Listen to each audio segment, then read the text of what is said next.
Viral di sosial media, sebuah video yang memperlihatkan seorang perempuan menangis histeris sambil memeluk makam. Momen kesedihan yang terpancar jelas itu dibagikan seorang pengguna media sosial TikTok @saskita26 pada Rabu 23 Maret 2022. Diketahui ia membagikan momen sedihnya saat kehilangan ayah tercinta. Dalam keterangan unggahannya itu, pengguna akun tersebut turut mengatakan bingung harus berbuat apa setelah ayah tercintanya itu meninggal dunia. Tampak dalam rekaman video itu memperlihatkan sebuah makam yang terlihat masih baru. Terlihat beberapa orang wanita berada di sekitar makam tersebut. Namun yang membuat pilu, dalam rekaman itu terlihat seorang wanita tengah memeluk makam sembari menangis histeris. Dia tampak sangat begitu kehilangan dan belum siap ditinggalkan.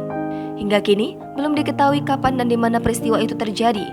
Namun unggahan ini sukses membuat banyak warganet terharu, turut merasakan kesedihan yang dialami perempuan dalam rekaman tersebut.